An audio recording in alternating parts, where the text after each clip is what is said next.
compelling sources, Yeah. your articles, your research, our collective notes, and really just try to distill the most profound insights. Mhm.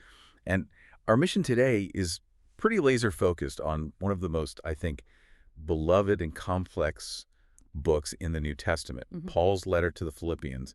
And we're going to be zeroing in on some huge concepts in chapter 2. It's a remarkable text. I mean, as our sources all confirm, the book of Philippians has this title, right? The Epistle of Joy. Right. Which is amazing because it's written by Paul, a man who is literally imprisoned. He's in a Roman jail, and yet his letters just ring out with this spiritual resilience. It's almost a defiant happiness. And that is exactly where this deep dive has to start.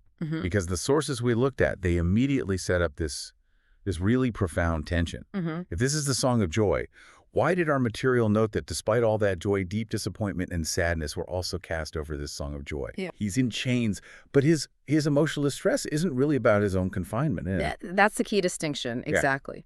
Paul's external situation is tough, no doubt.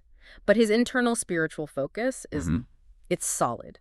His disappointment, it stems entirely from what's happening outside the jail cell. Back in the community. Back in the community he loved and founded. He's looking at the fruit of his labor, and frankly, he's seeing potential disaster. So let's unpack that. If the Romans weren't the ones successfully destroying the church, what was? What was this spiritual danger that could, eclipse Paul's own joy, even while he was imprisoned? Well, the sources are all, crystal clear on this.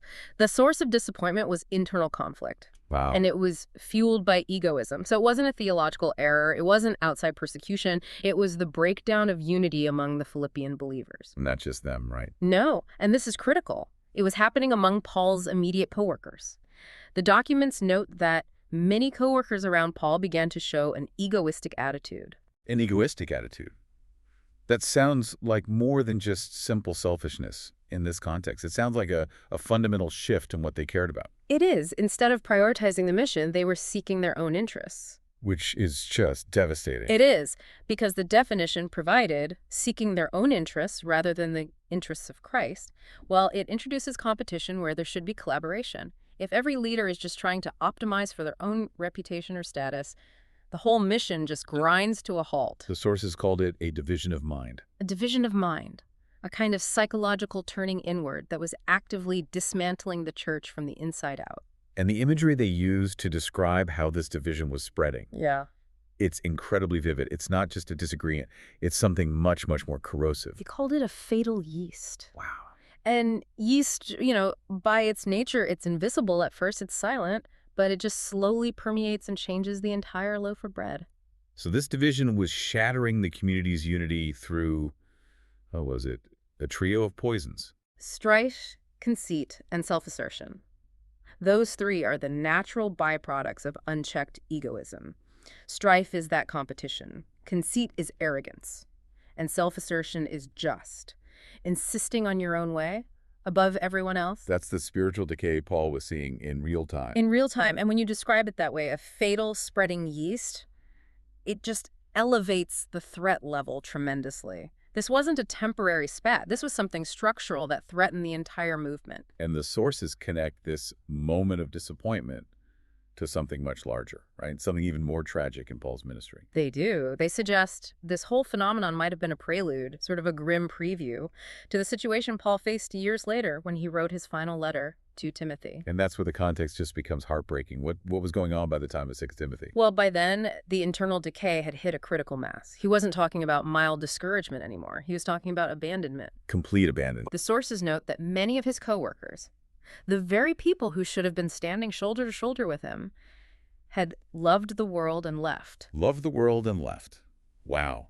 That phrase it captures a complete failure of spiritual endurance. The egoism that started as strife and conceit in Philippi eventually led to people just choosing worldly gain over the mission. And who was left with Paul at the end? Just Luke. The sources highlight that solitary figure of Luke, who stayed by his side. It just shows how quickly internal division can cause a total collapse. Paul saw that fatal yeast working in Philippi, and he knew what the catastrophic outcome would be if it wasn't dealt with. Right. and dealt with immediately and radically. Absolutely. So that context, That it gives us the urgency Paul needed to counter this danger. He Mm. wasn't just writing a suggestion. He was delivering an antidote. Exactly, an antidote for an impending collapse. And the cure he offered wasn't strategic or administrative. It was deeply theological. Sensing this danger, he offered what the sources call the most powerful spiritual remedy: Humility. humility. It was the only thing capable of neutralizing that fatal yeast of egoism and, preventing the Philippian community from just collapsing under the weight of its own strife. Okay, so why humility? Why not just tell them to be nicer or remind them of their shared beliefs? Why was humility the only solution? Because the problem was rooted in the elevation of self. So the remedy had to be the complete abandonment of self. Paul needed to challenge them to adopt a specific spiritual posture that was the total opposite of your egoism. And that posture required them to adopt the specific mind of Christ Jesus. That's the phrase. Okay, let's pause right there, because this phrase, the mind of Christ, that's central. This is where Paul moves from just giving advice to laying out a kind of cosmic blueprint. What did this mind of Christ actually entail? Well, Paul couldn't just tell them to try to be humble. He had to show them. He had to show them the concrete, dramatic reality of humility, lived out by the greatest possible example. And the sources are clear. This wasn't just general meekness. Not at all. It was a radical downward trajectory. It's an act of self-emptying that theologically is known as kenosis. So what was the starting point of this kenosis? I mean, how profound was this self-emptying? The sources detail the sheer scale of it. Jesus vividly became incarnate and abandoned his heavenly throne. Wow. I mean, just think about that for a second, the magnitude of that. This wasn't leaving one city for another. This was the infinite, eternal God exchanging the glory of heaven for the limits and the vulnerability of human flesh. Abandoning a heavenly throne. I mean, that is the ultimate act of sacrificing your status.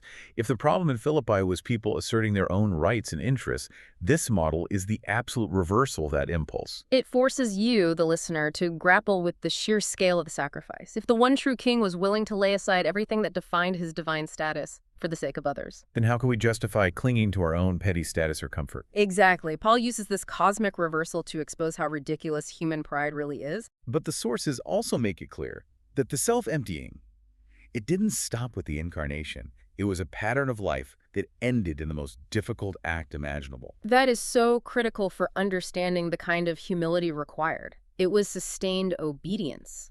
The pinnacle of this submission wasn't just living on earth. It was the willingness to follow the Father's will, even when it led to complete and utter humiliation. Obedient even to death on the cross. Yes. And the cross, we have to remember, was the most shameful, despised, and excruciating form of execution in the Roman world. It was for criminals. So if the problem was self-assertion, the solution is the ultimate act of self-negation. It is. The key quoted line summarized in our sources just brings this challenge into sharp, undeniable focus. You must have the same attitude that Christ Jesus had. And that attitude is one of radical submission and self-emptying, no matter the personal cost. That is the antidote to conceit. That's it. And this humility isn't just an emotional state, it's a structural choice. A choice of obedience that it completely redefines power. So now we have to look at the consequence of that obedience, because this is where the paradox becomes so clear. Humility isn't the end of the story.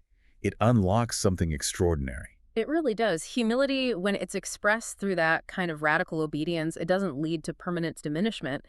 The incredible humility Jesus demonstrated all the way to the cross ultimately led to the power to overcome death and rise again, The submission unlocked the resurrection. and the subsequent authority. So what is this sequence, this descent of humility followed by the ascent of exaltation? What does that teach us about God's plan, the divine economy, as the sources might put it? It teaches us that God honors self-sacrifice and obedience above all other virtues. God the Father responded to this ultimate act of humility by highly exalting him and giving him the name that is above every name. So that's the cosmic reward for the ultimate self-emptying. Yes, and it means that Jesus's humility wasn't just a temporary tactic. It was the very mechanism that defined his ultimate reign. The path down was the only path up. Absolutely. And this exaltation of the obedient servant, this became what the very core root of the gospel. It's the essential pattern. It was the moment that opened the door of salvation wide to everyone. The obedient sacrifice was the mechanism to reconcile humanity to God, and critically, it directed human hearts entirely toward the Father. It's the perfect illustration of service, obedience, and ultimate authority all intertwined. And it's the final nail in the coffin of that egoistic mindset that plagued the Philippians. If they want status, they have to find it through submission, not assertion. That is a brilliant connection, tying these internal squabbles in a first-century church directly to the macrocosm of God's plan. But now we have to bring it back down to earth for the listener. Right, so how does this apply to you in your daily life, your workplace, your own community? The sources move directly from the theology to the necessity of endurance. They state clearly that humility is vital to finishing the good fight of faith to the end. It's the spiritual armor you need for the long haul. It is. And we've seen the consequence of lacking it, haven't we? Hmm. Paul's coworkers who loved the world and left, they failed to finish the fight because their short-term interests got in the way. They do. So what are the practical steps? What does the humility God desires actually look like in our interactions? It looks like two things happening at once. First, it's adopting the mind of Christ, which we've talked about, internalizing that pattern. And second, and this is the direct behavioral consequence, it is submitting to one another. Following Christ's example, Mm-hmm. but horizontally. Exactly. Applying that downward movement horizontally to each other. Submitting to one another. That feels so counterintuitive in a culture that rewards self-advocacy and, being competitive. It's the direct opposite of what our ego tells us we need to do to survive or succeed. If the problem in Philippi was egoism leading to strife and conceit, the refusal to yield ground, Then the solution has to be the practical opposite. it must be. The willful yielding of pride and genuine submission to the interests of others. It means actively choosing the other person's welfare over your own perceived rights. That sounds like a constant battle, not a checkbox you just tick off. It is absolutely a continual effort. The sources include this very personal reflection, acknowledging how hard it is to maintain this attitude over time. It's an ongoing process of spiritual maintenance, a striving to adorn my inner self with humility and submission.